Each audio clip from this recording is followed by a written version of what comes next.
Hello, I'm Claire, And I'm Wendy. and we're going to show you how to set the altar here at Holy Cross Church. Okay, Wendy, we've got everything we need, it looks like, and it looks beautiful as well. What do you call this, Wendy? This is the host. The host, yes, the bread. Oh. And it is inside a ciborium. And then this is a cruet. Ours look like this. Sometimes they look the same. We've got water and we've got wine. In my right hand and my left hand. That's right. The wine goes in the right when you're presenting it. And then we have the lavabo and the lavabo towel for me to wash my hands. And you hold the lavabo towel like this. It's very service-oriented. And here is how we set this up. These all have names, of course. What do you call this part? Yes, it has the corporal inside, and it goes inside the burse. It looks like a book, sounds like purse, actually called burse. And the corporal is basically a placemat. Then you've got the veil. It's going to change color depending on the season. You've got the pall, the paten, which is your plate, and that's where the host will go. You've got a purificator, which is just a fancy word for a napkin, and you have a chalice, which is a cup. Okay, we are going to dress this as though we're going to put it on the altar. At Holy Cross, we put everything on the altar first. The napkin goes first, like that, the purificator. And then the paten on top, and you can see it has the big host on it. And then the pall, which, really just kind of keeps things from messing with your bread.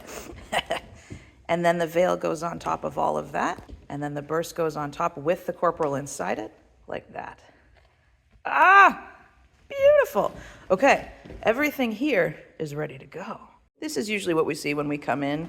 Churches are all different. Some of them have it all over there. But here we do this historically. This is our beautiful server, and she's going to come and help me. So at the certain point, usually during the offertory hymn, you're going to be coming up. There we go. Bow. Bow. And the first thing I'm going to do is offer you some. And then they'll give me my hand sanitizer. Usually at Holy Cross, the corporal is out first. And then you have all these things that you need. The first thing we do is the bread. We're going to count how many people there are. 27. Let's say 27. I take that many, although I usually say 4 and then add more. Because the big one, the priest host, Yes, can be cut into 4. it can be cut into 4. That's right. Okay, I've got my bread. Then we're going to get the wine. And you can see Wendy's got the wine in her right hand and the water in her left. And you do this very strange thing where I'm going to take the wine, I'm going to put it in the chalice. That water goes into the right hand. It's a little dance. And then I do this. And then this goes in as well with the wine. We have both. Don't forget to take the lids off. Wine comes from Wendy's right hand. I put in the wine. I'm going to give it back. And then you can bless it. And then move this to my right. So I receive with my left and we bow. So the meal is set. So now I have to wash my hands again. I often think of the sanitizer as being like community care, and then the ablutions are like spiritual purity. Don't forget that we receive the offerings of the community as well. So you'll have an invisible sides person today who will give you the offering plate. You put it in the brass one and then receive it. I like to put it on the altar with all of the other offerings. So it goes there. And then we do the other hand washing. It goes over my hand. I usually say something, blah, blah, blah. I will take the towel to dry my hand. I'll put it back. We will bow. And then we are ready.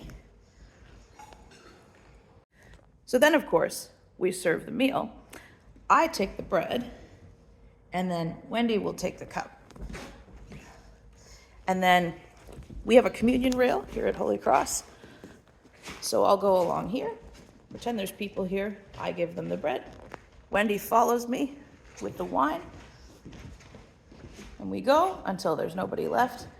For each person, I take the towel and I wipe that And then I move it around a little bit and I wipe with a slightly different place. Yes. Rotating it each time and wiping. This is important. Lots of priests are different. A lot of them receive at the beginning. I receive at the end for a number of reasons. So then Wendy comes back with me. She can put the cup down. I will communicate Wendy. Although if she wanted to go first before everybody, I would do that. But I'll give her some, and then she'll give me some, and then we'll do the same thing with the wine. And then we have served everyone. And we don't usually keep reserve here, so I'm just going to consume it all. That's why we have nothing left. So then I do ablutions where I kind of cleanse everything from any last crumbs or drops with water and then consume it. I will give it back to Wendy. Oh, thank you. It's facing me. Purificator. You can watch me do it and then remember how to do it yourself.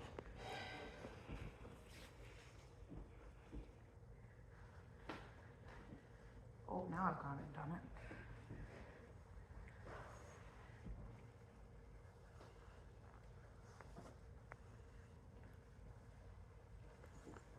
Inside the verse, like a book, here, and then I'm going to hand it to Wendy.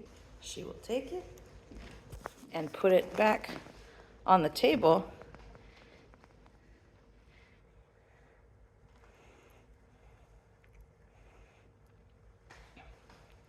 And then the work of the person who helps at the altar is done.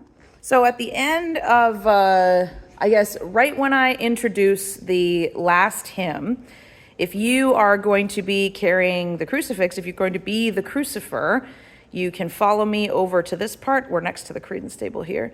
And here is the cross. You can open that and hold it in the way that is comfortable for you. And then, you can have some leeway as to when you think is a good time to go. It depends on the verse and how long the hymn is, but let's pretend that it's time. So Wendy will lead us out this way. And then I will follow. Bow. And then you can go ahead of me.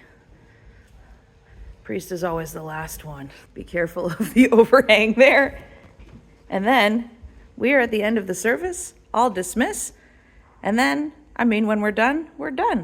There you go. We showed you how to do it. Good job, Wendy. If you have any questions, please just reach out to me or to Wendy, and we'll be able to answer every single one with perfect theological knowledge.